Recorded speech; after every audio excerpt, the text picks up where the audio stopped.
Mummy, તું મને સાંભળતી કેમ નથી? શું સાંભળું બેટા મારી વાત? અરે પણ છેલ્લા 15 દિવસથી તું એક જ વાત કરે છે, તો આજે 16મો દિવસ. હા બોલ. મમ્મી, એક મિનિટ, તું ભૂલી જા કે હું તારી મમ્મી છું. વિચાર કર, મારી જગ્યાએ હું હોત તો શું કરે? પણ હું કેવી રીતે ભૂલી શકું કે હું તારી 45 વર્ષની માં છું? મને તારા જેવા લાગણી આ ઉંમરે થવી અશક્ય છે. માં અને દીકરી બેમાંથી કોઈ ઢીલું મૂકતું ન હતું. દીવાની માને સમજાવ્યા વગર છોડવાની ન હતી. નામ પણ કેવું રાખ્યું હતું, દીવાની. દીનાને 2 પુત્ર જન્મ્યા. પછી દીકરી માટે તે દીવાની થઈ ગઈ. જ્યારે નાનો દીકરો 9 વર્ષનો હતો ત્યારે અચાનક શુભ સમાચાર મળ્યા કે ફરી પાછી માં બનવાની છે. એણે બાધા રાખડી બાંધી કરી. દીકરી જોઈતી હતી તેની હાલત પાગલ જેવી થઈ ગઈ હતી. દીનાનો પતિ દિલીપ માટે ખૂબ કપરી પરિસ્થિતિ. બંને ભાઈઓ માની હાલત જોઈને દરગાય થઈ ગયા. આખરે જ્યારે દીનાએ કન્યાનો જન્મ આપ્યો ત્યારે ખુશીમાં પાગલ દિલીપે તેનું નામ દીવાની રાખ્યું. દીના તો નામ સાંભળીને જ ખુશ થઈ ગઈ. આખરે ઈશ્વરે તેની પ્રાર્થના સાંભળી. ખૂબ સુંદર અને અણિયારી આંખોવાળી દીવાનીને સહુ દીવાના હતા. ઘરમાં, કુટુંબમાં કે શાળાએ બધે દીવાનીની ચર્ચા થતી હોય છે. દીવાની હતી પણ પ્રથમ સુંદર સંસ્કાર આપવા માટે દીના દિન રાત સજાગ રહેતી. દીકરીને લાડ કરતી અને શિસ્તની આગ્રહી પણ હતી. દીવાની માતા અને પિતાના આંખનો તારો, બંને ભાઈઓની દુલારી બહેન. શાળાનું શિક્ષણ સુંદર રીતે મેળવ્યા. હવે કોલેજની તૈયારી કરી. તેને ડૉક્ટર બનવું હતું. પિતાએ ચેતવણી આપી કે બેટા, સખત કામ કરવું પડશે. પિતાજી કામથી કદી ગભરાતી નથી. ઘરમાં દીવાનીની મમ્મીએ ખાસ માવાના પેંડા બનાવ્યા અને ખુશી મારી પાગલ થઈ ગઈ. જ્યારે તેને મેડિકલમાં દાખલો મળ્યો એ મમ્મી આજે દીવાનીની વાત સાંભળવા તૈયાર ન હતી. કારણ કે દીવાનીની મમ્મી દૃષ્ટિ વ્યાજબી હતી. નવાઈ જરૂર લાગશે, મારી સાથે ભણતા દોલત પર હું આફરીન થઈ હતી. દોલત હતો મુસલમાન. મારી માને કેમ કરીને સમજાવું? મમ્મી, હું દોલતને 3 વર્ષથી જાણું છું. અમે બંને મેડિકલ સ્કૂલમાં બધું જ ભાગીદારી કરીને છીએ. મમ્મી, દોલતનું શરાફતનું તને જોઈએ તો સર્ટિફિકેટ લાવી આપું. હજુ સુધી મને આંગળી અડાડી નથી. મમ્મી, તને એટલો જ વાંધો છે કે તે મુસલમાન છે? દીના કહ્યા વગર ન રહી શકી. બેટા, તું મારું મુખ જોઈશ જો તું દોલત સાથે લગ્ન કરીશ. જો દીવાની માટે પ્રભુ સક્ષમ. દીના કણગરી હતી. તેની આવા વેણ સાંભળતા તેના દિલ પર શું વીત્યું છે? કોઈ પણ હિસાબે દીના રાજી નહોતી થાય. દીવાનીએ પણ મનોમન નક્કી કર્યું. મમ્મી હા પાડે પછી જ પપ્પાને વાત કરીને જાણવી હતી. પપ્પાને પટાવવાનું કામ મમ્મી આસાનીથી કરી શકશે. દીના ટસની મસ્ત થતી ન હતી. દોલત, હું શું કરું? દીવાની, તું કહે તો હું હિન્દુ ભાઈ થઈ જાઉં. દોલત, એવું હું તને નહીં કહી શકું.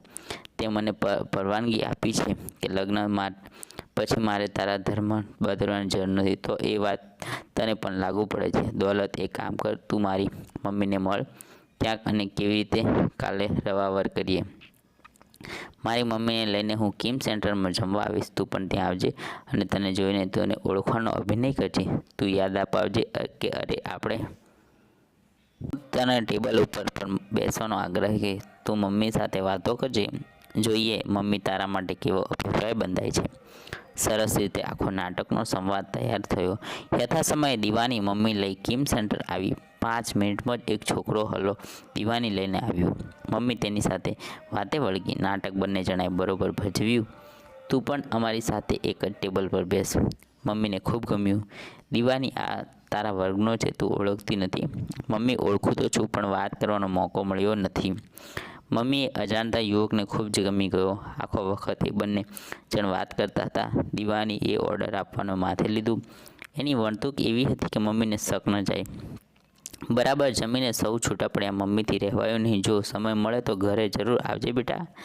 તારી રીતભાત અને સજ્જનતા મને ખૂબ જ ગમ્યા. સારું આંટી, સમય મળીએ જરૂર આવીશ. સૌ છૂટા પડ્યા. આખે રસ્તે મમ્મી નવજુવાનની વાત કરતા થાકી નહીં. 2 દિવસ પછી મમ્મીને કહ્યું, આપણે પેલા મારા ક્લાસનો મિત્ર મળ્યો હતો ને, તને યાદ છે? બેટા, કેટલો સરસ છોકરો હતો. તને બંને સાથે ભણ્યા છો. એ તારો મિત્ર નથી? મમ્મી, એ તો દોલત છે. શું વાત કરે? તે મુસલમાન હતો? હા મમ્મી. બેટા, મેં તને અંધારામાં રાખી. ભલે ગમે તેટલો સારો હોય, મને એ નહીં ચાલે.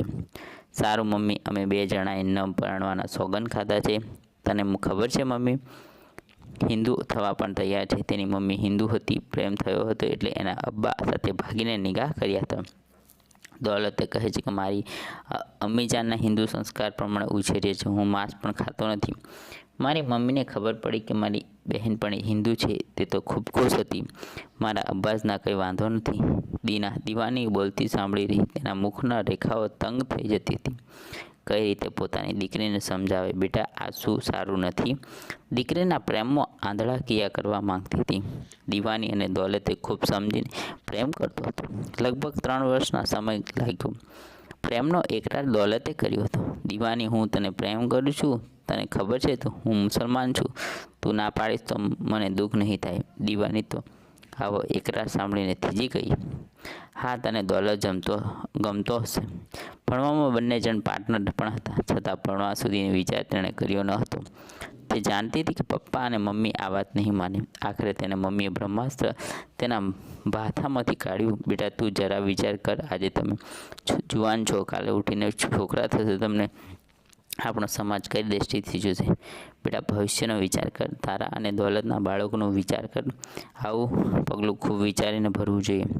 શનિવારની સાંજે દીવાની અને દોલત મળ્યા. દીવાની રડતા રડતા મમ્મીની વાત કરી. દોલત વિચારમાં ગરકાવ થઈ ગયો. દીવાની સાતત્ય આપવા બસ આ ડૉક્ટરનું છેલ્લું વર્ષ હતું. બંને જણા રેસિડેન્સી ગુજરાતના ગામડામાં મળી હતી. 12 મહિના ત્યાં રહેવાનું અને ગામડા પ્રજાની સાર સંભાળ કરવાની હતી. છેલ્લા વર્ષની બધી જ પરીક્ષા પૂર્ણ થઈ ગઈ. એક અઠવાડિયું દીવાની દાદા અને દાદીને મળવા ગામ ગઈ હતી. પાછી આવીને દોલતને મળી. દીવાનીને એક અઠવાડિયું મળાય તેમ ન હતું. દોલતે ખૂબ વિચાર કર્યો. દીવાનીને મમ્મીની ચિંતા છે કે ભવિષ્યમાં બાળક થાય તો શું થાય. વિચાર કરતા માર્ગ સૂઝ્યો. દીવાની પાછી આવીને મળી. તારા મમ્મી અને પપ્પાને કહેજે દોલતે પ્રેમ કર્યો છે, તેમાં હવે બાધા નહીં આવે. દીવાની સડક થઈ ગઈ. એક ઈંટ હશે દોલતની સામે જોઈને શુદ્ધ અંતરે વાંચી રહી છે.